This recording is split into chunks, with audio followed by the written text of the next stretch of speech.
যে আগেকার সময়ে কিন্তু এত হচ্ছে সমস্ত পৃথিবী জানতে পারতো না। এখন এই সোশ্যাল মিডিয়া, প্রত্যেকের হাতে ক্যামেরা, মোবাইল ফোন, তার জন্য এই জিনিসগুলো চলে আসছে। আর আপনি দেখুন এই তৃণমূলে দেখুন, সোশ্যাল মিডিয়ার দিকে আঙুল তুলছেন, কেউ কেউ তো আবার সোশ্যাল মিডিয়াকেই টার্গেট করছে, সেখানে নাকি যা যা সম্প্রচার করা হচ্ছে বা যা যা কিছু আশা হচ্ছে সেটাও নাকি ঠিক নয়, বিভ্রান্ত করছে মানুষকে সেই সব ভিডিওগুলো। এইটাই তো দেখুন, এটা হচ্ছে পুরো পৃথিবীতে সনাতনীরা আন্দোলন করছে, সেখানে কেউ বলছেন না যে এগুলো ফেক ভিডিও। ফেক ভিডিও কে বলছেন?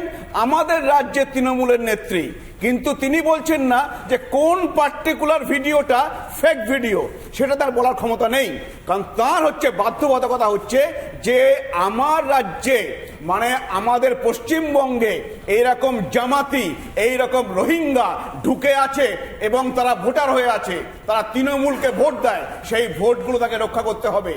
সেই জন্য আপনি বলতে যাচ্ছেন পুরোটাই একটা ভোট ব্যাংকের রাজনীতি। তন্ময়বাবু, আমি আপনার কাছে আসবো, তবে দেবাশিস বাবু, একটা বিষয় যখন সোশ্যাল মিডিয়ার কথা উঠছে না, তখন এক্ষেত্রে একটা বিষয় বলে রাখা, মানে একটা বিষয় আলোচনায় ঢুকতেই হচ্ছে, এই যে মেটা আধিকারিকদের সঙ্গে, তাদের সঙ্গে বাংলাদেশের আধিকারিকদের একটা, মানে বর্তমান যে প্রশাসন রয়েছে সেই আধিকারিকদের একটা গোপন বৈঠক, এবং সেখান থেকে কি কি আপডেট উঠে আসছে, সেখানে নাকি বেশ কয়েকটি শব্দ বন্ধের ওপর কার্যত কাজই চালানো হয়েছে।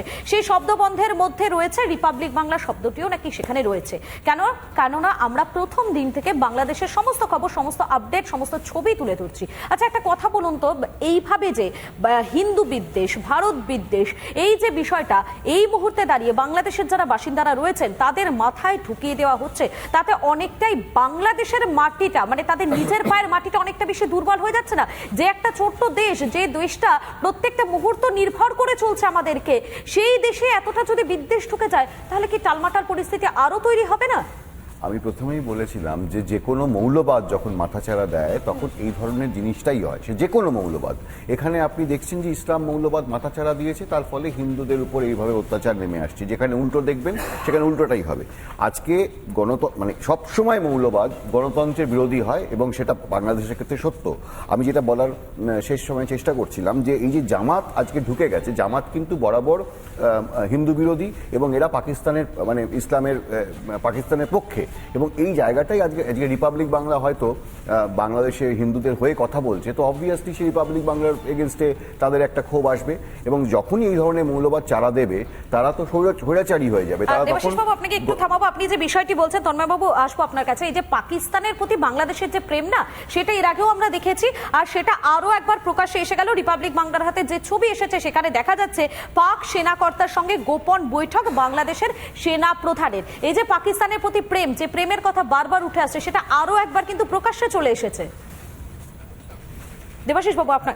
হ্যাঁ, আমি বলছি যে এটাই তো হবে, মানে যে মুহূর্তে এই যে হিন্দু বিরোধী জিনিসটা আসছে, জামাত এসে যাচ্ছে, জামাত আসা মানেই তারা পাকিস্তানের প্রতি তাদের একটা সহানুভূতি থেকে যাবে, এবং পাকিস্তান তাদেরকে হেল্প করার চেষ্টা করবে, এবং সেখানে ভারতের সঙ্গে সম্পর্কটা ক্রমশ তলানিতে গিয়ে ঠেকবে। কিন্তু এখানে ভারত সরকারকে খুব কঠিন পদক্ষেপ নিতে হবে। কিন্তু দেবাশিস বাবু, একটা বিষয় তো ঠিক, আমি অবশ্যই সময় দেবো, কিন্তু একটা বিষয় তো ঠিক, যে যেই দেশের ওপর সম্পূর্ণভাবে আমাকে নির্ভর করতে হচ্ছে, সকালে আমি কি খাবো, অর্থাৎ ওই চা থেকে শুরু করে দুপুরের অন্ন, এমনকি বাড়ি যে তৈরি করব তার জন্য লোহা, সিমেন্ট, এবং তার সঙ্গে সঙ্গে প্রত্যেকটা নিত্য প্রয়োজনীয় জিনিসে যেই দেশটার ওপর আমরা নির্ভরশীল, সেই দেশটারই আমরা কোনো না কোনোভাবে ক্ষতি করবার একটা চিন্তাধারা নিয়ে আমরা এগোচ্ছি। সেটা কি কোনোভাবে মানা সম্ভব?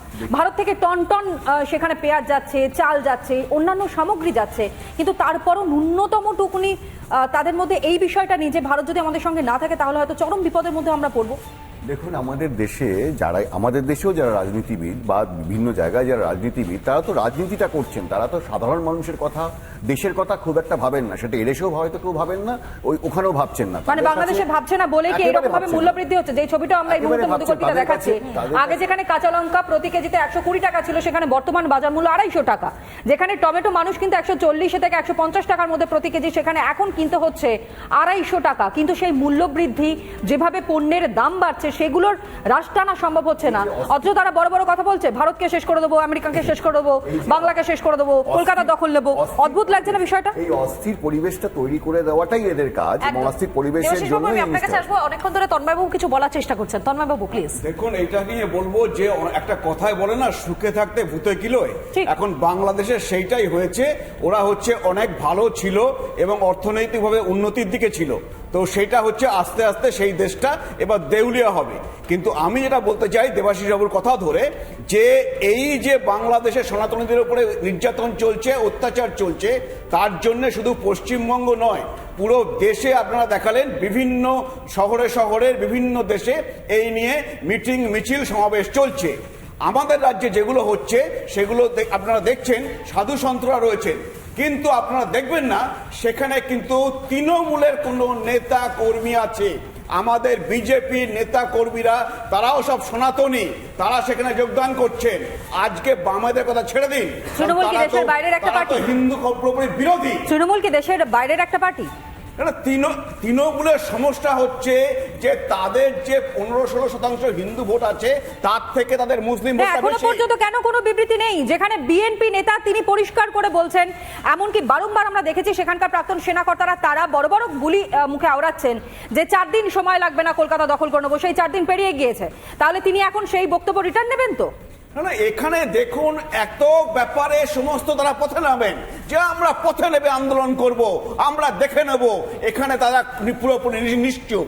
শুধু তাই নয়, আজকে তাদেরই সরকারে আছেন বিধায়ক, তিনি বলছেন নাকি এখন বাবরি মসজিদ তৈরি করবেন পশ্চিমবঙ্গে। তিনি বলছেন 30% হিন্দুকে ভাগীরথী জলে ভাসিয়ে দেবো।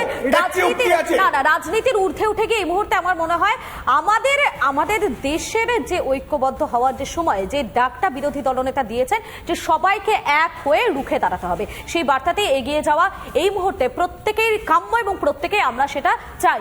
আমি দেবাশিস বাবুর কাছে একটা বিষয় নিয়ে জানতে চাইবো। দেবাশিস বাবু, যে দেশের এতটা পরিমাণে মূল্য বৃদ্ধি হচ্ছে, যে দেশে দিনের পর দিন যে ছবিটা দেখা যাচ্ছে যে সেখানকার মানুষরা কার্যত মাছের কাঁটা কিনে খেতে বাধ্য হচ্ছে, দেশটার এই পরিস্থিতি এই জায়গায় দাঁড়িয়ে রয়েছে, আর সেখানে দাঁড়িয়ে সোকল্ড ইউনুস প্রশাসন তারা সেদিকে তো নজর দিচ্ছেনই না। তারা কোন দিকে নজর দিচ্ছেন? তারা চাইছেন জয় বাংলা স্লোগানটা মুছে যাক, উঠে যাক, নিষিদ্ধ ঘোষণা করা হোক। দেবাশিস বাবু, এইভাবে একটা ইতিহাসকে কি মুছে ফেলা সম্ভব? না, সেটা সমস্ত স্বৈরাচারী শাসককেই বুঝতে হবে যে কোথাও কোনো ইতিহাস কোনোদিন মোছে না, ইতিহাস থেকে যায়, অন্যভাবে হয়তো লেখা হয়।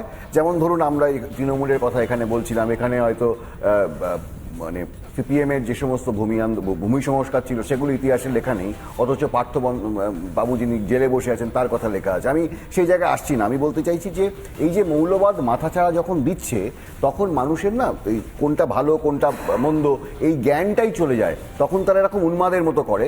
আপনি দেখুন না, পাকিস্তানে কি আজকে কোনো হিন্দু সেভাবে বসবাস করে না, কিন্তু পাকিস্তানে এখন সমস্যা কি, অমুসলিমের সংখ্যা যেহেতু কমে গেছে, তখন মুসলিমরা নিজেদের মধ্যেই তাদের যে বিভিন্ন রকমের দেওয়ানি দেওবন্দি যারা রয়েছেন তাদের সঙ্গে মানে শিয়া সুন্নিদের একটা লড়াই চলে যাচ্ছে, অর্থাৎ নিজেদের মধ্যে লড়াই। সময় আমাদের একদম শেষের দিকে, তন্ময় বাবু খুব ছোট করে আমি বলছি, এটা ভুল ব্যাখ্যা হচ্ছে।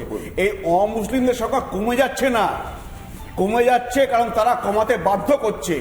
আপনি মনে রাখবেন, কিন্তু প্রশ্নটা একটা জায়গায়, মরছে কারা এবং মারছে কারা, এই দুটোর মধ্যে সমন্বয় কোন জায়গায় রয়েছে, সেই সমন্বয়ের তথ্য যখন আমরা সামনে রাখতে চাইছি। এবং দেবাশিস বাবু একটা শব্দবন্ধ ব্যবহার করলেন যে উন্মাদের মতন তারা আচরণ করছে, সত্যি উন্মাদের মতন তারা আচরণ করছে। তারা এটুখানি বুঝতে পারছে না যে পরিস্থিতির মধ্য দিয়ে এই মুহূর্তে বাংলাদেশে রয়েছে, তাতে কোনো না কোনোভাবে ক্ষতিটা তাদেরও হচ্ছে। আজকের মতন আমাদের অনুষ্ঠান এখানে শেষ করতে হচ্ছে, মধুকল্পিতা একেবারে এখানেই শেষ করতে হচ্ছে। তবে একটা জিনিস, একটা বিষয় জানিয়ে রাখা দরকার, বারবার করে প্রত্যেক দিন আমরা যেটা বলি, বাংলাদেশের দিকে আমাদের কিন্তু প্রত্যেকটা মুহূর্তে নজর রয়েছে। বাংলাদেশে কি হচ্ছে, কি সেখানকার পরিস্থিতি, সেখানে হিন্দু সংখ্যালঘুদের উপর কি অত্যাচার চলছে, প্রত্যেকটা মুহূর্তের আপডেট রিপাবলিক বাংলা তুলে ধরবে। রিপাবলিক বাংলা ভয় পায় না, তাতে যতই রিপাবলিক বাংলা শব্দের উপর কাছে হোক না কেন, যতই রিপাবলিক বাংলা চক্ষুশূল হয়ে যাক না কেন, প্রত্যেকটা মুহূর্তে বাংলাদেশের আপডেট আপনাদের সামনে আমরা তুলে ধরবো। তবে আজকের মতো এখানেই শেষ করছি। বিস্তারিত খবরের জন্য আপনাদের অবশ্যই নজর রাখতে হবে রিপাবলিক বাংলা।